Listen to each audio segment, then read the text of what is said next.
Hello everyone, and welcome back to my channel. I'd love it if you could leave a comment letting me know where you're listening from around the world. Also, don't forget to like and subscribe if you're enjoying this video. Story 1. We camped near an old logging road in the thick heart of Tillamook Forest. The kind of place where the trees are so tall, the sky forgets to show up. It was me, my cousin Ray, and his girlfriend, Sarah. We'd been wanting to get away for a while.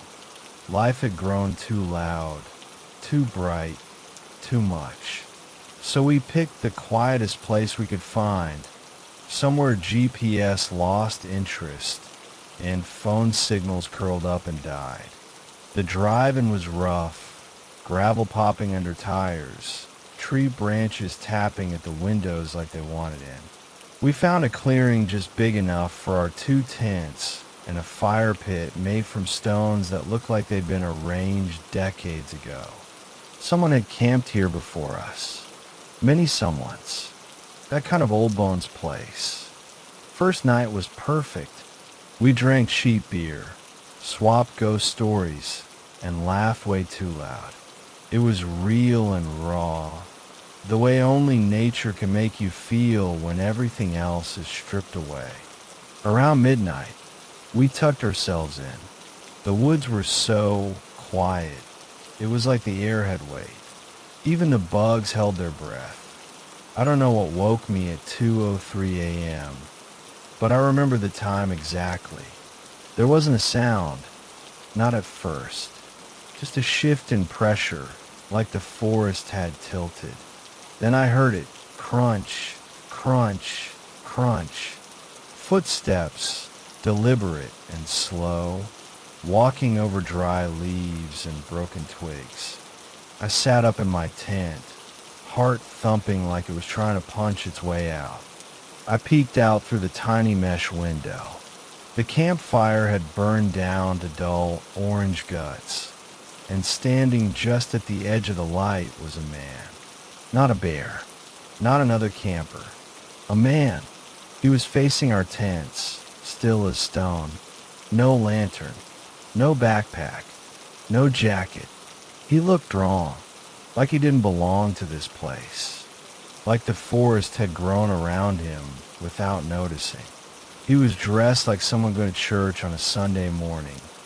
White button-up shirt, tucked neatly into a pair of clean, dark slacks. Polished black shoes. Not a speck of dirt on him. Not a wrinkle. Not a shadow. I whispered for Ray. He mumbled something, half asleep, but when I said, "There's someone outside," his eyes flew open. Ray pulled the zipper down just enough to look out, and that's when the man turned his head and looked directly at us. No change in expression, no movement, not even a blink. Just eyes, dead calm eyes. Ray reached for his hunting knife, and I saw the skin on his arm bump up with goose flesh. He slowly unzipped the tent, careful not to make a sound. But by the time we stepped outside, the man was gone. Just gone. No footsteps, no rustling, no fading presence. Like he'd never been there at all. We stayed up the rest of the night, fire blazing, backs against each other like scared kids at a sleepover. Sarah didn't believe us at first, but the way Ray's voice trembled when he described the man, it got to her. Morning came like a lifeline. We laughed it off, blamed it on whiskey and the dark. Told ourselves it had to be another hiker who got lost or confused, maybe even a ranger. But none of us believed that. Not really. Second night was quiet. Too quiet. Even the birds kept their songs to themselves. We didn't talk about the man, not directly. We all thought about him, though. I saw it in the way Ray scanned the tree line every few minutes, and the way Sarah kept rubbing the silver cross she wore around her neck. I barely slept. Any crack of twigs outside made my spine go stiff. But nothing came. It wasn't until the third night that it got worse. We decided not to stay.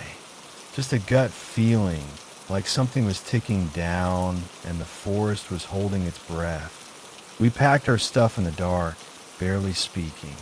Our headlights cut through the trees, and we followed the trail back toward the gravel road. It was dawn, fog rising off the forest floor like breath. I turned back, just once, to take one last look at the clearing. I don't know why. Maybe some part of me hoped he wasn't real.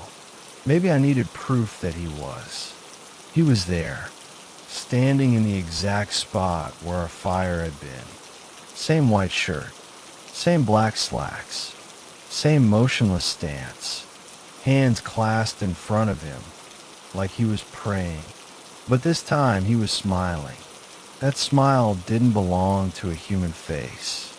It stretched just a little too wide, stayed still too long, like his mouth remembered what smiling looked like, but had forgotten why people did it. He didn't move, didn't chase. He just watched us go. And I swear to you, I heard something in my head.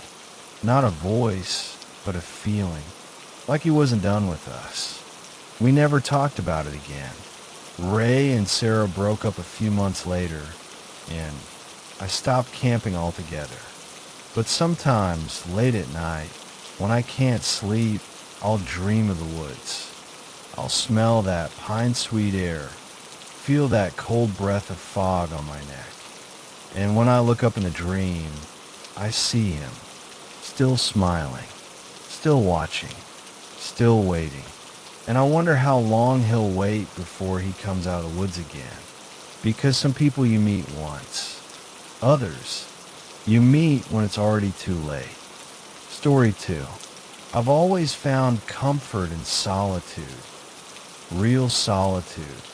Not the kind you get by turning your phone off in your apartment for a few hours, but the kind that swallows you whole. That's why I used to go solo camping. The kind that puts you miles from cell towers, grocery stores, and the sound of traffic. It's where I used to feel the most alive. In 2019, I took a solo trip deep into the Appalachian woods in North Carolina. I'd done this enough times to know how to pack light, but smart. Tent, compass, satellite phone, bear spray, the basics. I was out there for 3 days, maybe 4. I'd picked a location far off the beaten path. No one around. No trail markers. Just me in the wild. The first night was uneventful. Cold, still, and strangely peaceful. The kind of silence that's so thick it presses against your ears like water. I made a small fire, heated up a pouch of beef stew, and fell asleep with the stars above me. On the second day, I decided to hike further. I didn't take the compass. I wasn't going far, just scouting. I followed a ridge up for maybe 40 minutes before I noticed something unnatural through the trees. A flash of color. Blue. I thought it was a discarded rain poncho, or maybe a tarp someone had used for shelter and left behind. When I got closer, I saw it was exactly that. A tarp, faded and rotting at the edges, tied between 2 trees. Beneath it was an old sleeping bag, half zipped and dark with grime. Torn snack wrappers littered the ground, flattened by weather. There was even a rusted suit turned over near the foot of the bag. The whole setup looked like it hadn't been touched in months, maybe years. But here's what got me. Everything was too neat. The tarp was tied tight. Knots that hadn't sagged. The sleeping bag was placed precisely beneath it, not tossed or crumpled like someone had fled in a hurry. It didn't feel abandoned. It felt arranged. Still, I chalked it up to some backwoods squatter or hiker who got lazy and left their stuff. Creepy, sure, but not unheard of.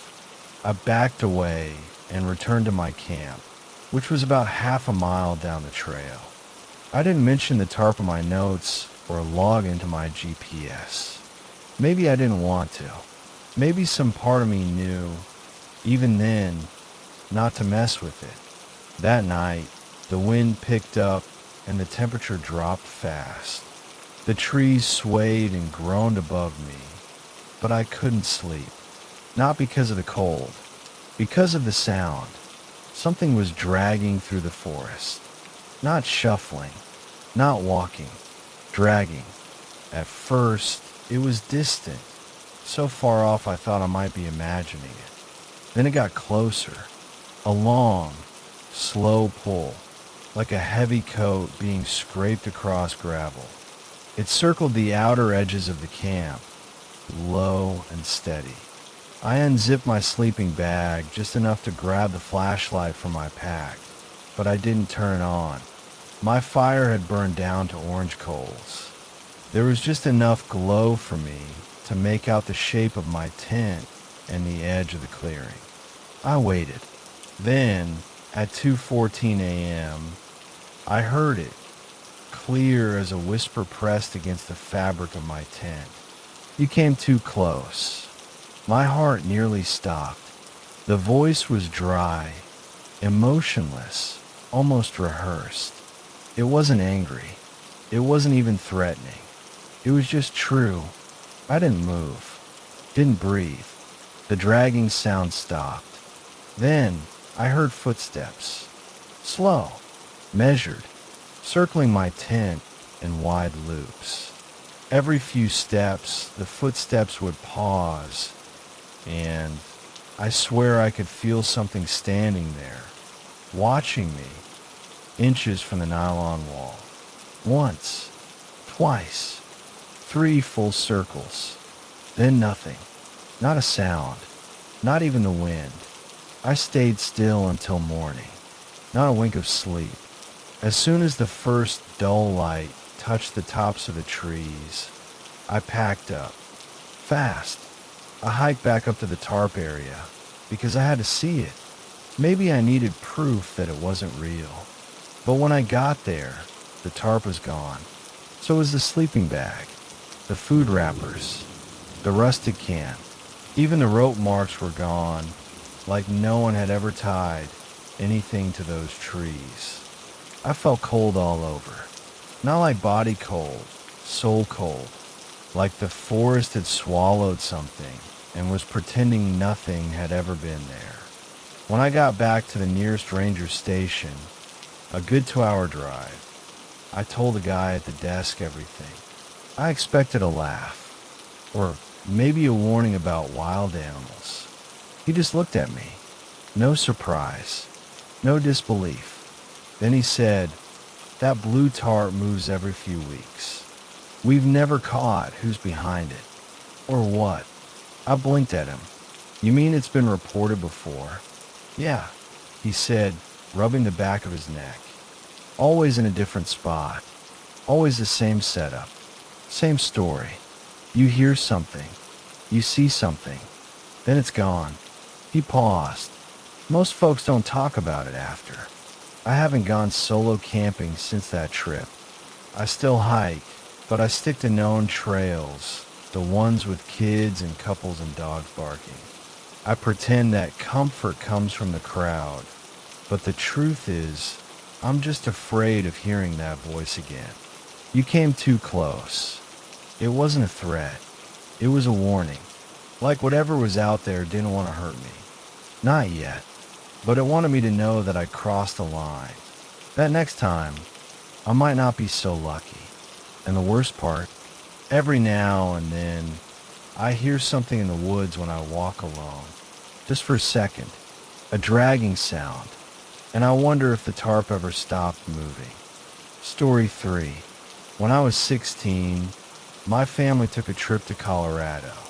We'd done camping before.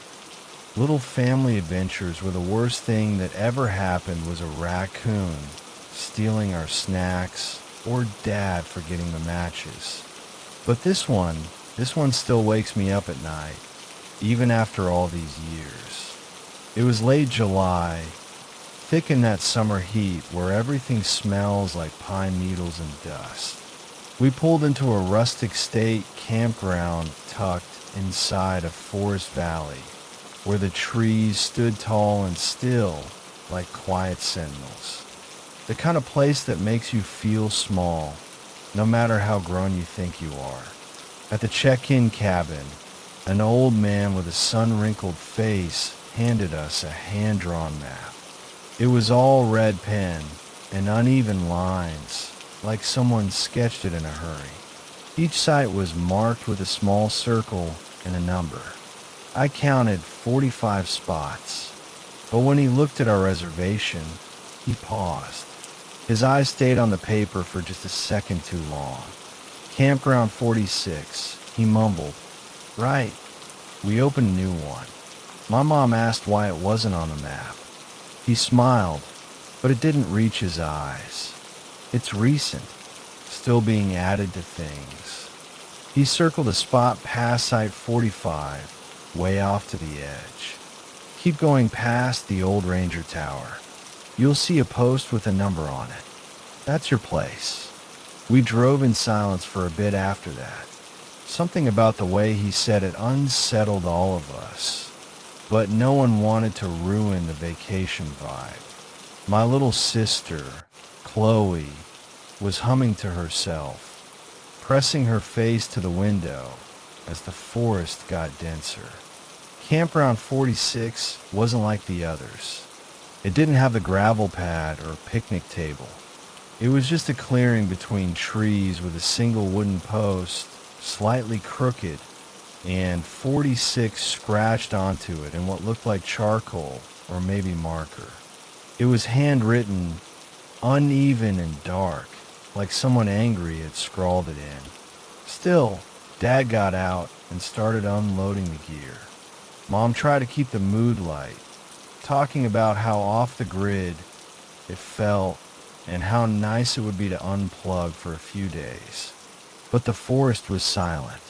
Not the peaceful kind of quiet either. It was dead. No bird song, no chirping insects, not even the wind in the leaves. Just stillness. That first night, we couldn't get the firewood to burn right. It would catch, crackle, then puff out like someone was snuffing it from above. We blamed the humidity, but I noticed something strange. Every time the flames died, Chloe looked toward the trees, like she was listening. What is it? I asked her, half whispering. She shrugged. Someone's whistling. I paused. What? From the woods, she said. They keep doing the same little tune. Like Beata. I froze. That was the jingle from an old cartoon we used to watch as kids. Something dumb and cheerful, but there was nothing cheerful in her voice. You're probably hearing wind, I muttered. She looked at me. It's not the wind. It knows my name. I didn't sleep that night. Every time I closed my eyes, I felt like something was just outside the tent, watching, waiting. I thought maybe it was a bear or a coyote, something natural. But deep down, I knew better. Sometime after midnight, Dad said he was going to walk back to the main water station. It was a half-mile down the trail, near Site 30. He took the big flashlight and told Mom he'd be back in 20 minutes. 30 minutes passed, then an hour. We started calling for him, but our voices sounded swallowed in the forest. Mom was panicking, trying to stay calm for Chloe's sake, but I saw the fear in her eyes. Finally, around 2 a.m., we saw the beam of Dad's flashlight in the distance. It swayed side to side, like it wasn't in someone's hand, but dangling from a rope. He came stumbling into camp, eyes glazed, shirt torn at the collar. Dad! I ran up to him, but he didn't even look at me. He just stood there, blinking slowly, like he didn't know where he was. Where were you? Mom asked. He stared past us, toward the trees. Then he whispered, "They didn't like that we came back here." "Who?" Mom asked. He didn't answer. He sat by the fire pit and didn't say another word until dawn. We packed up the second the sun touched the tops of the trees. I didn't care about the deposit or breakfast or the fact that we had 2 more nights booked. We just wanted out. We drove in silence, just like we arrived. Months passed, but the memory stuck. I couldn't shake it. One night, curiosity got the better of me. I called a ranger station. A woman answered, polite but distracted. "Hi," I said. "We stayed there last July. I just wanted to ask something. Is Campground 46 still open?" There was a pause. Then, "I'm sorry, what site?" 46, I repeated. It was off the map, near the old Ranger Tower. Another pause. Longer. "We don't have a 46, she said slowly. "Our map goes up to 45. Always has." "No, I'm sure," I said. It was past 45. The post had 46 foot written on it. Silence. Then she asked, very carefully, "Was the number handwritten?" I felt something cold crawl down my back. "Yes," she whispered, almost too softly to hear. "Don't go back. Please." Then she hung up. I never told my parents about that call. What would I even say? That we stayed at a campsite that didn't exist? Sometimes I dream about that clearing. Sometimes I hear the cartoon jingle in my sleep, low and distant. And sometimes, when it's very quiet, I swear I hear whistling from the woods behind our house. We live nowhere near Colorado.